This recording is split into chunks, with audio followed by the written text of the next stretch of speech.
were having a blast. Teenage dreams and neon screens.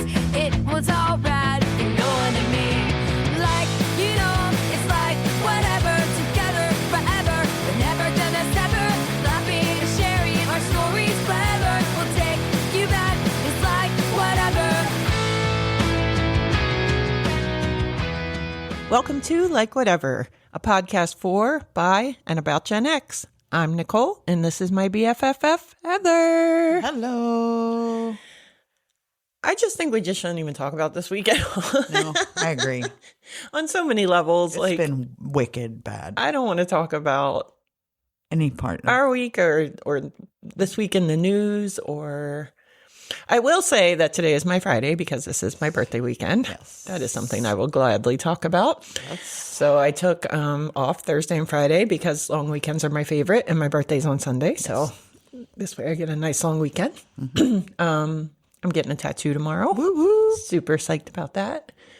Nothing like tattoo therapy. I'm getting a tattoo covered that I've wanted covered for about 20 years now. So super, super excited for that. I'm excited for you too. Thanks. I just had a cover out.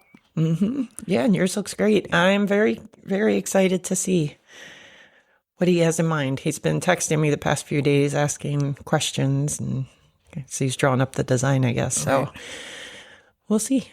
But it's flowers, so you can't go wrong with me and flowers. No. I don't think he can screw it up. I mean, to me, just making that one go away is going to be... Exactly. You could have just drawn X's over it and it would have been... Yeah, because I was very excited. Like, I really wanted butterflies on it. And when I said butterflies and he said no, I was like, okay, do flowers. I don't care. Like, Who cares?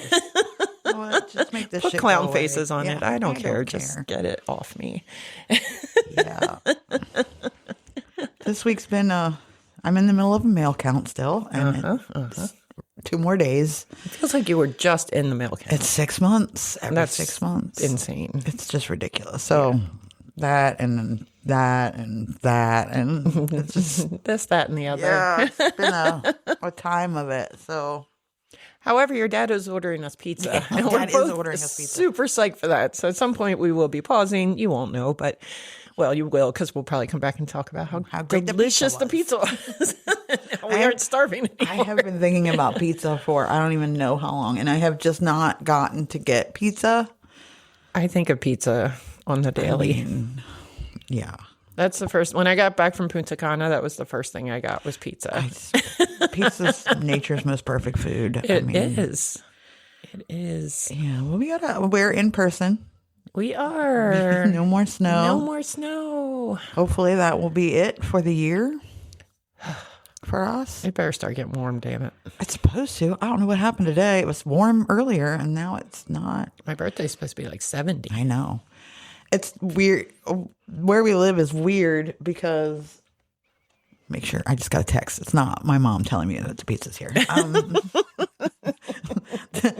I got distracted by pizza. I wasn't paying attention. You know, you're thinking about pizza too. We're starving. I remember. It's foggy here. Like we have fog, and when I tell you we have fog, that's no joke. Yeah, it's full-blown clouds in the sky. If you've been in an airplane and when you're passing through the clouds, that's what it looks like here. It's crazy. And everybody, when they move here and they hear, like, schools are 2-hour delay for fog, and everybody is like, that is insane. And then you get in the fog and you're like, oh shit, this is fucking fog. Yeah, you have to drive slow. You will roll up on some brake lights. Yeah, it's quick. So it got foggy, I guess. I don't know. It's weird out, and I don't like it. Oh, one thing I did want to talk about was the Will Smith pole to pole. I love that. Yeah, you've watched it already. I watched it this, I don't know, day or two ago. I found it just coming on with the first episode on National Geographic, because I think it runs on either, I don't know, one of those channels that I don't pay for. Yeah. So I knew I had to commit and watch it, and I sat and watched the entire series, which Very was yeah, it was excellent. And the thing I really liked is I like that Will Smith is getting a second chance. Yeah. because we all have mental health issues. Yes. We all go through shit. And he talks about it. he does. He talks about it in there. He owns it. Yeah. He knows that he was struggling.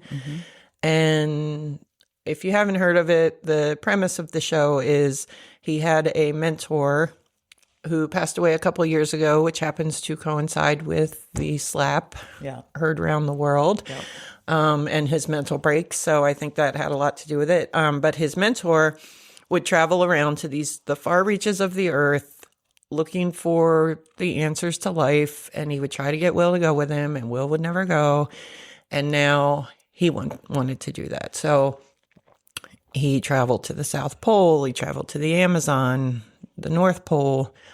The South Pole was the most fascinating to me. Like, that would be hard. Like, that would be really hard, but I just would love to feel it. Like, what's it feel like there where there's just nothing but, except I am afraid of falling off the bottom of the earth. So that's just how I picture it. You get there, because he reached out and touched the literal South Pole, and I was like, and then you just, bloop, just fall off. I went to Alaska for my 30th. And no, it is not the North or the South Pole. I understand that. But I did take the helicopter tour and go stand on top of a glacier. Wow. Yeah. And it's just so unbelievable, because it's just like you can hear... Well, when you're standing on it, you can hear the water running underneath of it, for one. And otherwise, it's just quiet, quiet. And that's what he said in the show. He said it's just silent. There's no birds, bugs, nothing. No noise except the noise that you are making. Yeah. It's just like a void.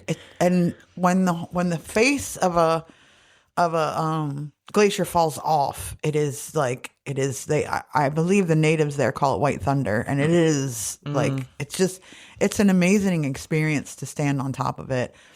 And then, you chip a piece of it off, because of course that's what you do when you have to taste it. Of course. And then it's like the most, I don't even like water, but it was like the most pure. If you sent me to go to Alaska tomorrow, I would do it. I mean, it's just beyond beautiful. And I could see you living in Alaska. I could live in Alaska. Yeah. We were just talking before we came on the show about going and living in isolation and how much we would love to do that. I especially feel that after watching the Will Smith show, because one of the episodes is on happiness, and he goes to the happiest people in the world who are is it Papua New Guinea? I believe so. Yeah, I think that's where it was. Just a little tribe. Just no worries. Everybody's happy, smiling. And I mean, you saw them cry. They would talk about relatives that had passed on or things like that, and they would cry. It's not like they're that obnoxious happy. They're just not stressed. And yeah, it was really, really cool. And I was like, man, that looks really enticing. Yeah. Well, and I always thought there's part of Alaska, like where you go on the cruise ships. It's just like here. It's a I forget what they call it. Some kind of rainforest. So it doesn't snow that much there. So their winters are just like our winters here, and it's right on the water. So, obviously that is. Only thing I don't think I could deal with is earthquakes. Yeah. That's Earthquakes. not a thing I want to experience. Yeah. And people walking over from Russia. I don't care where you're coming from. I just don't want to be in an earthquake. I'm not prepared for that. I have not grown up with that. I don't know. I can handle a hurricane. Yeah. I would like to live in like Sicily, Alaska from Northern Exposure. Yeah. Like that would be fun. Yeah. I guess that many people. I went to the town that was filmed in. Yeah. I would totally have to do the Alaskan. Okay. I want to go in the fall though. I went in the spring, and it's great in the spring because the glaciers are calving, and the whales are coming back up from Hawaii. Ooh. So it's all you see is like moms and babies because they come first. Aww. Yeah. So you see a lot of whales, but which was like, I wanted to see 3 things, and like whales was one of them. And I got to see that. So I don't know. I would do it again. And I would do it. I know a lot of people poo-poo cruises, but for me, I think cruises is one of the best bangs for your buck that you can get. I mean, these cruises are like $300 or $400 or $500, $600, 7 nights of accommodations, all the food you can eat. True. I mean, Sightseeing. yeah, like it's some of them are less than $100 a day. Yeah. And that's everything. Like a pool. I mean, in Alaska, you don't really get to use the pool, but Right. you know, these, I don't know. I love a cruise. Yeah. I work with a lady. She's on a cruise right now, and she swears by them. She has a whole little cruise group that they just I go get around. it. If you don't like a structure to your vacation, like you like to go willy-nilly or whatever. I like to willy-nilly. It's kind of a bummer for that Yeah. because they really don't like you to do things off on your own. Because if you do things off on your own and you don't make it back to the boat, that's on you. And so That would stress me out too. yeah, All day I'd be like, all right, guys, I know we still have 4 hours, but we should probably start heading back. I've been to the Bahamas so many times. I don't even get off the damn boat anymore. I'm just like, I don't care that we're in the Bahamas. I'm gonna stay here because everybody gets off the boat. Then you have the whole boat to yourself. It's great. That sounds fun. It's That's when you go to the pool. exactly. I did water slides and everything. Take full advantage. Yep. But we have a really good topic, I think. It's my week, and I think She's been excited for this for days, very excited. which makes me excited. So, you want to do the little spiel? Oh yeah. Like, share, rate, review. Find us wherever you listen to podcasts. You can email us at likewhateverpod@gmail.com. You can visit our website at www.likewhateverpod.com. There's some merch there. We got merch. And shout out to our author buddy Pat, sporting the Like Whatever t-shirt on his live feed the other night. It was lovely. So cool. We super appreciate you, Pat. You're the best. Yes, he is. And I might as well finish up with Pat Green, who is the author of Hearts of Glass. His second book is out. Sounds like he's working pretty hard on his third book. Yeah, I've been seeing updates. He's getting it done. So yeah, check him out, please. I know I missed one. Well, we'll put his little ad right here for you then. Oh, perfect. If you grew up in the 80s, you remember the music, the malls, the mixtapes. But some of us also remember something else. Feeling alone, feeling unseen, trying to survive things no one should have to survive. My Hearts of Glass book series by Pat Green isn't just a love story set under neon lights. It's about survivors trying to find each other. It's about found family. It's about the kind of love that doesn't fix the past, but helps you build a future. If you've ever needed a reminder that you are not broken, that healing is possible, that love can be safe, come visit the world of Hearts of Glass Living in the Real World and its sequel, Hearts of Glass Fade Away and Radiate. Find the books, paperback, ebook, or audiobook on patgreenauthor.com. Because your story did not end in the 80s. It's still being written. All right. Did I get them all? I think so. Podcast, You know the drill, website. people. Yeah, just please, do it. Just go listen, to the places. Tell your friends. All the things. We appreciate your support. We have somebody binging right now, and it's Yes, so fun. it is. Every once in a while, we get pop up with another listen. We don't know where y'all are from or what your names are. We can see like a city and a state or a country or something like that. But It's cool. yeah, and when the episodes get enough listens, we don't know what's new and what's not because we can't tell. So whoever you are, we hope you're enjoying it. But yeah. So I'm going to do it a little bit different. Uh-oh. I know. I'm still going to say let's fuck around and find out, but in a second. Thank God. I want to Preface it. Yeah. There are people in pop culture who are famous. There are people who are iconic. And then there are people who are so singular, so chaotic, so unmistakably themselves that they become a category of one, a genre, a gravitational force. So let's fuck around and find out about Flavor Flav. I know. What? If you'd have given me 1,000 guesses, I would not have guessed that. This No. is fun. I know.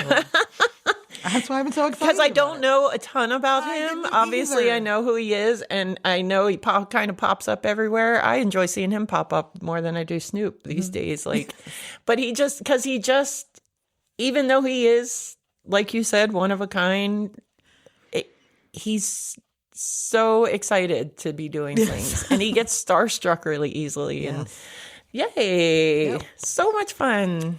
So he is a musical prodigy who taught himself piano at 5. Wow. He is a political hype man who helped build one of the most important hip hop groups in history. He's a reality TV pioneer who accidentally reinvented the entire genre. He is a philanthropist, a survivor, a walking meme, a cultural symbol, and a man who wore a clock so large it doubled as a medieval shield. And somehow, despite all of that, most people don't know his story. Yeah. Flavor Flav is one of the most misunderstood figures in American pop culture. People see the clock, the gold teeth, the Viking helmet, the yelling, the chaos, the reality TV antics, and they assume that's the whole story. But underneath this spectacle is a man who shaped hip hop, shaped television, shaped culture, and shaped the way we think about fame itself.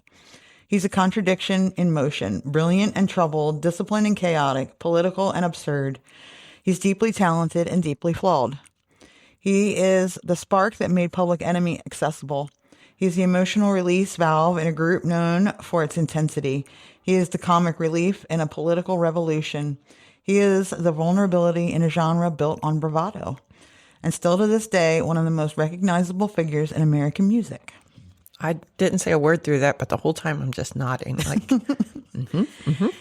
Flavor Flav was born William Jonathan Drayton Jr. on March 16th, 1959. oh, his birthday's coming up. That's exactly what I just said.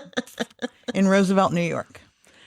Roosevelt and Freeport were working class black communities on Long Island, close enough to New York City to feel the cultural pulse, but far enough away to feel the economic neglect.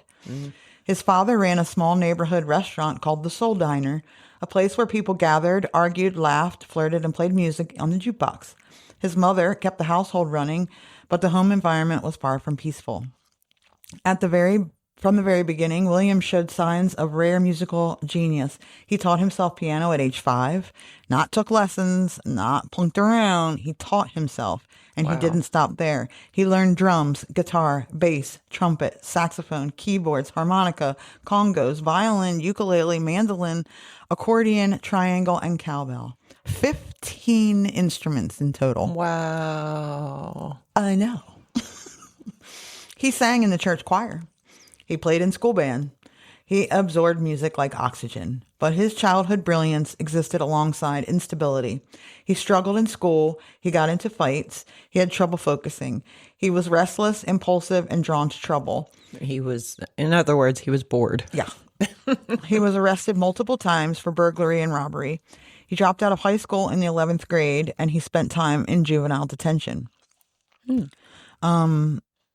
He was that is the part of his story people forget. He wasn't just a class clown. He was a kid in pain, a kid who didn't fit into the structures around him, a kid who was brilliant but uncontained, a kid who needed direction and found it eventually in the most unexpected place. In 1978, William enrolled in culinary school. Wow. I know. He's that old? Yeah. Jeez. He had no idea what he wanted to do with his life, but he knew he needed a skill. Cooking seemed like a path. I have said this many times, that if you can work in a restaurant, you will never have trouble finding a job, no matter where you go or what you do, because you can always wash dishes, and restaurants always need help. Yes. And I work with, I've mentioned before, students with disabilities to help them find employment. And it makes my heart so happy when they want to study culinary.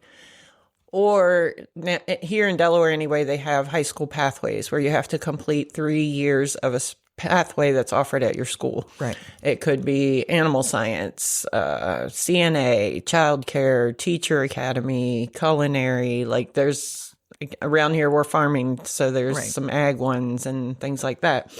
So I'll meet with, and a lot of kids don't, the idea is they do this pathway and they leave school ready to jump in to further their education in that and move on. But there are some kinks where we need to start helping kids understand better what these pathways mean. Anyway, any kid who's like, well, I want to go to college and study computer tech. All right, cool. What was your pathway here? Culinary. I'm like, awesome. You're going to know how to feed yourself and cook. Yes. If nothing else, not to mention, you will always be able to get a job if you need a side hustle or you can't find a job in the field that you're in or you get laid off or whatever happens. Yes. But at the bare minimum, you can cook for yourself. Yes. So I love And you can kids that learn culinary. take ingredients that are relatively inexpensive, i.e. pasta. I mean, you can get a box of pasta for $1. Yep. Even today, you can Even get today. a box of So pasta. far. Yeah. I haven't checked today. So yesterday, you could get a box of pasta for $1. And if you have your basic staples, and you don't even need cans of tomatoes. You can make a sauce. You can make a sauce out of nearly anything. You can do butter and garlic. You can Parmesan. You can throw anything on pasta and have a meal. And I'm that way too with the staples. Like there are certain things I have to have in my pantry. And as long as I have those things, I can have nothing else and I can figure out something to make myself to eat. And those are usually the best meals. Yeah. I mean, granted, no. Cooking, you're not going to make a lot of money off doing it unless you're a chef somewhere. And then it's just not the same. That's a high stress, so much. The stress is not worth the money that they make. Right. Obviously, servers and bartenders is where your money is. If you are capable, you can tolerate that. If you're capable, if you are capable of doing it, I am not. But I know that if something happens tomorrow where I need extra money, there are 3 restaurants within throwing distance of my house. And I'm sure that if I walked in there with the however many billions of years of experience I have, and I have done that. I've walked into restaurants. On the other side of it, because we were in the business for so long, most people know who we are in the restaurant business around here, but still, I could walk in anywhere and I don't need to cook. Same for me. I could waitress or bartend anywhere. Anywhere you go, no in the world, problem. You can get a job. I mean, I would go home and go to bed that night and probably not wake up because my body would be like, "Fuck my body you, would riot. We're done." But I can make French fries. I mean, so I just think it's one of those skills that if you have children and or grandchildren or whatever, really push them into their first job going into a restaurant. I mean, washing dishes, any of it. And the people that you will meet will be lifelong family sometimes. Yeah. And when I worked in the casino 14 years, I have people that I am far closer to than a lot of my family. It's a whole different universe. There are criminals. I mean, because it's second chance. Yeah. If you got out of prison, go to a restaurant immediately because they don't give a shit. If you're undocumented in this country, go to a restaurant because they just want a human being in the spot. If you're a parent and you need to work obscure hours because you're a single parent and you have to work around your kid's schedule. Chain. No offense to the chains, but they're very corporate and they're You'll hate mom it. and pop. Yeah. They will move the heaven and earth for you. And I know that when we had our restaurant, when we ended up having to close, it was an enormous burden on my sister and I because we had people working for us who depended on that money. And it's very stressful to know that you're responsible for other people. But you make friends, and I call it the island of misfit toys. I mean, it really is. It's the strangest group of people you'll ever meet in your life. Exactly. And they all get along. Yeah. But let's get back to Flav. Okay. After he ended up at Adelphi University, and this is where fate intervened. He met Carlton Ridenhour. Carlton was everything William wasn't: calm, grounded, disciplined, politically aware, academically focused. He had a deep voice that sounded like it was carved out of granite. He was already thinking about the world in big structural ways. William was the opposite: chaotic, energetic, spontaneous, musical, emotional, and somehow they clicked. They started collaborating on Carlton's college radio show. They talked about music. They talked about politics. They talked about the world they were living in. Reaganomics, racial tension, police brutality, the crack epidemic, and the rise of mass incarceration. And somewhere in there, William Drayton became Flavor Flav. A graffiti tag turned identity, a persona that captured everything he was: flavor, energy, unpredictability, and rhythm. This partnership would change hip-hop forever. In 1985, Chuck D, Flavor Flav, Terminator X, and Professor Grip formed Public Enemy. Their first single, Public Enemy #1, caught the attention of Rick Rubin at Def Jam. Rick Rubin didn't understand Flav at first. He saw Chuck D as the star, the voice, the message. Flav seemed like noise. But Chuck D insisted we need him, and he was right. Public Enemy wasn't just a rap group. They were a movement, a political force, a sonic revolution. They were the soundtrack of Black America's anger, frustration, and hope. Chuck D was the message, and Flav was the megaphone. Their debut album, Yo Bum Rush the Show, dropped in 1987. It was raw, loud, political, and unlike anything else in hip-hop. Then came It Takes a Nation of Millions to Hold Us Back in 1988. One of the greatest hip-hop albums ever made, a masterpiece. Yep. In the middle of all that seriousness, all that political fire, all the revolutionary energy was Flavor Flav, the court jester that made the medicine go down. He wasn't just a sidekick. He was the contrast that made the message land. In 1990, Flav released 911 as a joke. It was funny, it was catchy, it was political, it was biting, it was everything Public Enemy stood for, but with Flav's signature chaos, and it became a huge hit. Suddenly people realize he's just not the hype man, he's actually brilliant. Yeah. But behind the scenes, Flav was struggling. Addiction, legal trouble, domestic issues, and arrests. He was arrested for robbery, for drug possession, for domestic violence, for driving offenses, for carrying 2 pounds of marijuana.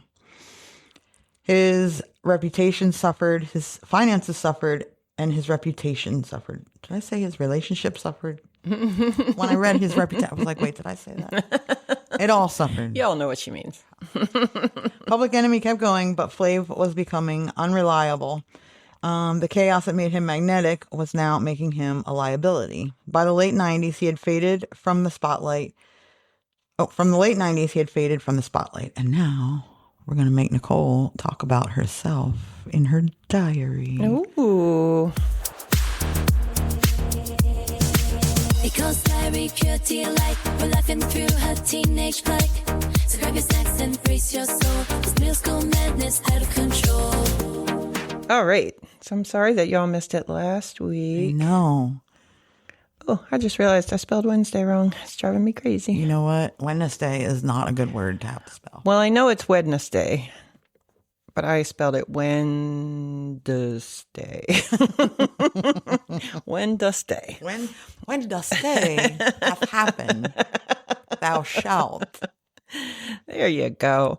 All right. This was April 18th, 1984. Today we woke up. Yep. It's a good start. It is. Some days. Had to take my sister on a trip, then came back home. Our Girl Scout troop, Girl Scouts, what? By the way, all y'all that are sick of Girl Scout cookies, I found out today it ends on Sunday, March 8th. So, Oh, no. I know, I never got any. Oh, no. I did. I got my Thin Mints. That's all I was going to get. They're just so outrageously expensive. But they're so good. They I are swear so them little bitches put crack in that shit. I know. I might stop by a grocery store and Saturday. get They'll be some. all out in droves They on will. Saturday. They will. All right. So went to my Girl Scout troop went swimming in April. We must have an indoor pool. Well, look at that. Fancy. After Mom dropped us off, she went and picked up my sister from my mom's and brought her to the pool. Oh, no. After we went home, we had dinner and took somebody back home, but I was writing in the margin and I can't read it. Daphne Welcome back, Daphne. Welcome back. Was supposed to come over, but she got sick. Oh, Daphne, no. Daphne's constantly letting me down. It's no wonder we weren't friends anymore. We had to get rid of that bitch. No offense if you're listening, Daphne. So yeah, that was April 18th, 1984. Well, speaking of sisters, we have been desperately trying to get my sister to come, and she did I tell you? I talked to her. She's close. We are not allowed to bully her. Okay. Because she said, you just want me on there to bully me. And I was like, no. No. No. Well, she knows that I wouldn't bully her. I think she's afraid that the two of us teaming up. I don't think I've ever bullied her. I do remember you used to make her dance for me. Yeah. She was a cheerleader. And she was an excellent dancer. Yes, she is a very good dancer. Yes, and she loves like hip hop dance. Yes. So you would make her do her cheers and dances for me when she was younger. But that should have been a good thing. She did them fucking cheers. I know all the cheers, like still to this day, because she did them so much. And it's so weird because you would not expect her to be a cheerleader, but she is the exact opposite of me. Exact. I mean, Like y'all think I'm the opposite. Yeah. No, she is 100%. Everybody swears we look alike, but I have straight as poker straight hair. Hers is curly and insane. Like I don't think you look alike. I don't either. I think in baby pictures or in little kid pictures, sometimes I'm not sure if it's you or her. Yeah. And then sometimes I'm not sure if your mom looks like you or her when she was younger. Like y'all did in younger years look alike, but I don't think. As we've gotten older, no. And she was into sports and I was not. And I mean, she was a cheerleader for Christ's Yeah. sake. Enough said. she was the social butterfly. Like everything Yes. revolved around her and her little circle. Yes. And yeah. I was telling my work bestie the other day about how, so I'm 5 years older than her. So when she was 16, I was 21. And, you know, we went to the same private school. One of the girls that she's friends with also had a sister who was in my class. And for whatever reason, I would get the phone call all the time. And I lived far away from them. Like at that time, they lived in Berlin area. That's where she went to school. I lived in Rehoboth. And that's probably a good 30, 40 miles away from each other. And they would call me on like Friday afternoon to be like, hey, we're having a party. What's up? And they're all a bunch of rich kids. Like her class was way richer than mine. And they don't know. They're all fucking, I mean, they had a list. They would come and bring me a list and it would be like peach snobs. And yeah. Yeah. And I'd be like, yeah, no. But they would hand me gobs of money. And I was living in an apartment that I had no business being in. And I was like, all right. So I would buy them a bunch of shit. They handed me gobs of money. They would sit in the house while I went and got it and talk to my roommate at the time. And then when I would show up, I'd toss her the keys to the car and be like, I don't know. There's alcohol in the back of the car, but I don't know. I don't see you doing it. So bye. Yep. But the other girl would tattle on them. Oh no. Who are you? What the fuck? I know. Whatever. I never tattled. My mother still doesn't know to this day. Probably because I'd be the one in fucking trouble for buying her shit. Of course. And she would, yeah. These are the things I want to have her on for so that we can talk Luckily, about. she doesn't listen because you were totally going to bully her. I'm not going to bully her. I'm just going to, we're going to talk about all the nice things I did for her. And never told my mom. Yeah. Anyway. In 2004. Gotcha. VH1 called and Flavor Flav joined the surreal life. America fell in love with him again. He was funny. He was weird, vulnerable, unpredictable, and he was TV gold. His relationship with Bridget Nielsen became a whole spin-off. Strange love. I never watched any of the VH1. I think everyone's relationship with Bridget Nielsen is a spin-off. is out of control. Then came the masterpiece, Flavor of Love. A dating show so chaotic, it makes The Bachelor look like PBS. The finale of season 2 pulled 7.5 million viewers, one of the Wow. biggest non-sports cable audiences ever. That's crazy. It birthed spin-offs, memes, GIFs, internet culture. It was the big bang of messy reality TV. He didn't just star in reality TV, he changed it. He released a solo album, Hollywood, in 2006. He appeared in films like New Jack City and Confessions of a Pit Fighter. He toured with Public Enemy. He became a pop culture elder statesman. But the drama of Public Enemy never fully went away. In 2020, he was fired from the group after political disagreements. It was messy and it was public. Enemy? Hold on. So they fired him over, well, it was a little bit messy because it was following a dispute over the group performing at a Bernie Sanders rally. Oh. Bringing an end to one of the most colorful partnerships in rap history. A statement said the group would be moving forward without Flavor Flav. We thanked him for his years of service and wish him well. Chuck D, the group co-founder and core member, added on Twitter that he had been sued by Flav's lawyer on Friday, so now he stays home and better find rehab. A later statement signed by Chuck D and the rest of Public Enemy complained that Flav always chose to party over work and had been on suspension from the group since 2016. Flav responded on Twitter saying he was very disappointed in you and your decisions right now, Chuck. You want to destroy something we've built over 35 years over politics? I'm your partner. You can't fire me. There's no Public Enemy without Flavor Flav. That's what I was thinking. He added that he had not sued Chuck D and said, I'm not on drugs like you're saying and have been clean for 10 years. The rally performance took place on Sunday with core member Chuck D performing as Public Enemy Radio. Following the announcement, lawyers of Flavor Flav said the rapper has not endorsed any political candidate in the election cycle, adding Sanders was not authorized to use the group's image without Flav's permission. While Chuck is certainly free to express his political view as he sees fit, his voice alone does not speak for Public Enemy. Flav appended the letter with a handwritten note reading, "Hey Bernie, don't do this." In the wake of the legal letter, but before the dismissal, Chuck D had said, Flavor chooses to dance for his money and not do benevolent work like this. He has had a year to get his act together and get himself straight, or he's out.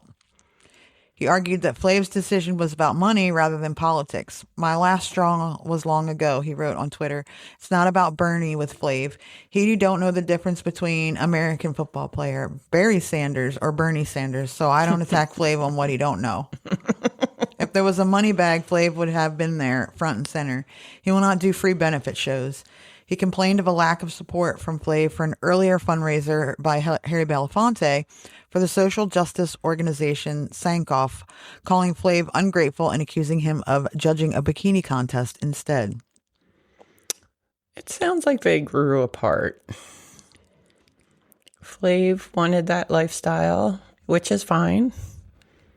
And Chuck D wanted to stay serious, so it's kind of what it sounds like. I don't see where either of them are wrong or right. Yeah. The group's DJ Terminator X left in 98 and was replaced by DJ Lord. Supporting member Professor Griff left in 89 after causing outrage with homophobic and anti-Semitic comments. No bueno. Chuck D and Flav previously clashed in 2017 when Flav sued Chuck D and the group's management company, Eastlink, over unpaid earnings. The case against Chuck D was dismissed in January of 2019. The Eastlink case was also dismissed. Flav's latter-day fame has mostly been from reality. Mm-hmm. Chuck D offered muted support for the potential presidential candidate. I dig aspects of Burn, he wrote on Twitter. Hate the party bullshit, but can relate to half the issues and get forward. Use your minds and be ready to fight whoever in office. Wake the fuck up. Get off your asses. Make yourself important where you live. Oh, pizza's here. This is for the Gen Xers who carried too much, too young. The ones who learned to be strong before they ever felt safe. The ones who survived and kept going. My Hearts of Glass series is a story about first love, but it's also about healing after trauma, about friends who become family, about choosing tenderness when the world taught you to wear armor. Set in the glow of 1980s suburbia, mall corridors, and mixtapes, it's nostalgic, yes, but it's also a reminder. You deserved better, and you still do. If you're ready for a story that sees you, visit my website, patgreenauthor.com, and discover the books Hearts of Glass Living in a Real World and its sequel, Hearts of Glass Fade Away and Radiate, in ebook, audiobook, and paperback. You're not invisible, and you were never alone. Okay, we're back. And we had technical difficulties. But we had a good. pizza break. We did have a pizza break. Yeah. Now we're full. Yes. And I think I just broke my mic. Okay. Quit fucking with it. So back to Flav. Mm-hmm. So yeah, after his drama, we'll move on from his drama, and we're gonna move on to these days. Okay. The twist that no one saw coming. Flavor Flav became a champion of women's sports. Yes, Which is yes. the number one reason why I wanted to do this episode. He certainly did. It was wholesome. Flavor Flav launched. Flavor Flav launched a GoFundMe campaign to fund a multi-day celebration weekend in Las Vegas called She Got Game, dedicated to the U.S. female Olympic and Paralympic medalists. Nice. He emphasized that many of these athletes worked second and third jobs to support their training and deserve meaningful recognition and financial support. Mm-hmm. Funds raised go directly to the athletes who attend the event. After the U.S. women's hockey team won gold at the 2026 Winter Olympics, Flav personally invited them to Las Vegas for a celebration and began raising money to cover travel, lodging, dinners, show, events honoring their achievement. Yep. And they did go. He positioned himself as a vocal advocate for better recognition and resources for women's athletes. Flav served as the official hype man for the U.S. bobsled and skeleton teams during the 2026 Winter Olympics. Mm-hmm. He's also helped fund travel and training costs for athletes in these sports, which are notoriously underfunded. That's awesome. Because they got slighted, the women's hockey team got slighted. Yep. I mean, I'm sorry, but I would much rather party with Flavor Flav. In Vegas. Yeah. I mean. Then have McDonald's in a big boring house. Yeah. Hello. That's just common sense. He has previously sponsored the U.S. women's water polo team, helping cover expenses associated with training and competition. His GoFundMe profile shows a pattern of supporting individual athletes and community causes, including relief for Black families impacted by the LA wildfires, multiple Olympic-related fundraisers for athletes needing financial help to compete, support for musicians, and community events raising awareness about gun violence. That's awesome. I feel like I kind of knew these things, but I never put them all together. I know. I also read somewhere he had something to do with I know the water polo team he had in the 2024 Olympics. Mm-hmm. He funded them and their training and everything. And I want to say, and I thought I put it in here. I don't know what half my script went away for whatever reason.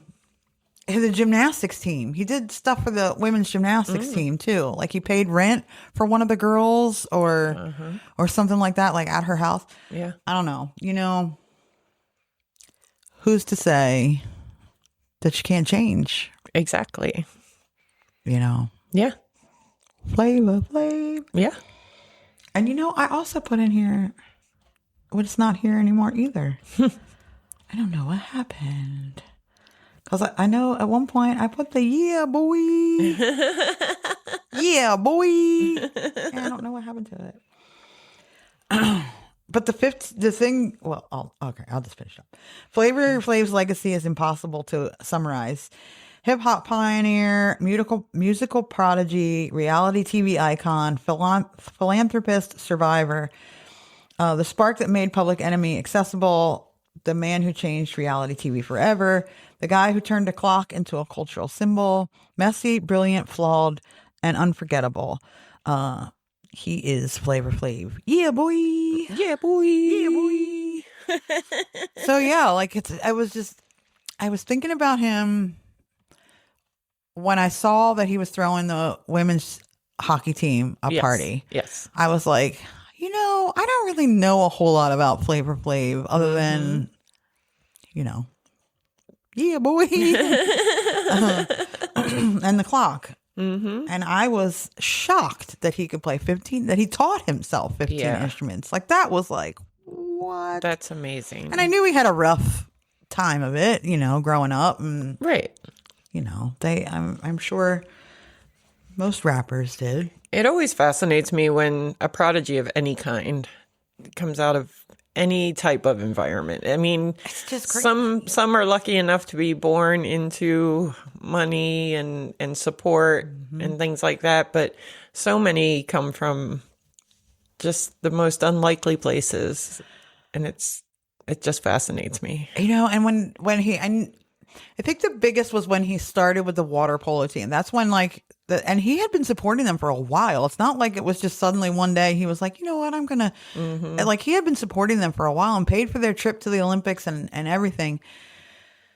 And you just have to when I saw that, I was like, that is crazy. All right, Flavor Flav, what? But yeah, it's cool. Yeah, He seems that was really, really interesting. I love learning that about him. Thanks. I love him so much now. I know.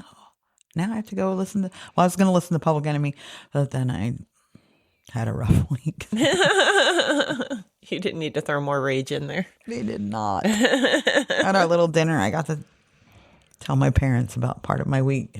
Yes, it was very fun. Yeah, they made me. Yeah. And your dad was very supportive. Yes. You're crazy. Look, a public service announcement.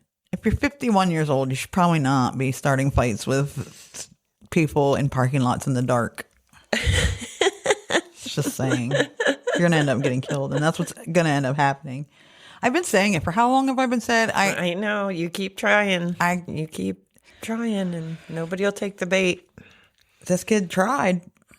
He did his best. I mean, if you need an example of the people prey on people who are weaker, you're the good example of the opposite end of that, because people try coming at you and they're like, oh, she is not weak. Oh. And what have I gotten myself into? Yeah. I've always been weird. No big surprise. And I have always been, I had a little altercation with somebody about this because we just talked about it. And I probably could have gotten killed because I have a bit of a tendency to not give a flying fuck about my own safety in matters. Plus, the dude threatened to stomp my dog to death. Yeah. I mean, right there, game over. And you're smart and witty and not afraid to use it. So this kid, you make it hard for some moron to come up against you. This kid claimed to be 32. I don't know. And he was skulking across my parking lot at 5:45 in the morning in the dark with his hood up. Like, what are you doing? It's a private property. Well, anyway, so I opened my mouth because that's who I am. I have a lot of menopausal rage and been looking for a victim. And I have always never, I shouldn't say that. I have an issue with my rage taking over, and I don't have flight. I only have fight. Yeah. And it's going to get me killed probably one day. And it's going to get my ass beat. And apparently this kid thought that his defense was the same as mine, in that he would try and out crazy somebody, because that's what I've always done. I've just out crazy people. Unfortunately, yesterday he found out that his crazy works for some people. And again, don't ever take your eyes off your enemy. And he looked away. Game over. But I didn't get my ass kicked yet. He's probably going to kill me tomorrow, but that's fine. No, he's not coming back. I don't know. I should stop talking about it. I'm going to will it into existence. And well, that's what you're trying to do. I know. You want I to really fight probably should not try and get killed.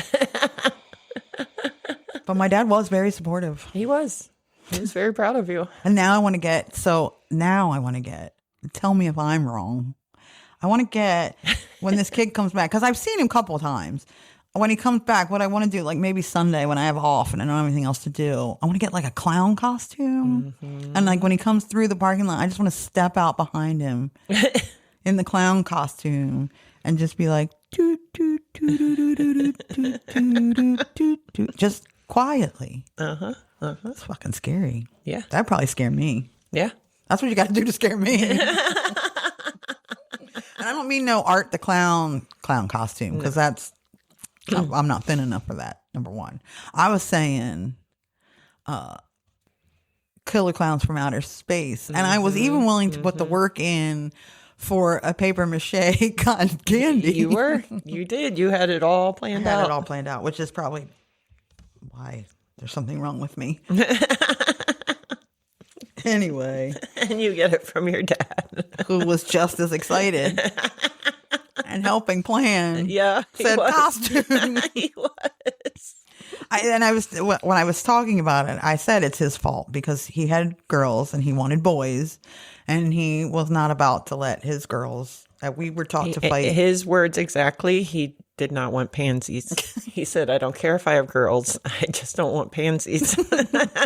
And he did not get that. Again, my sister has pulled people through windows of cars. Yes. So yeah, he taught us very young.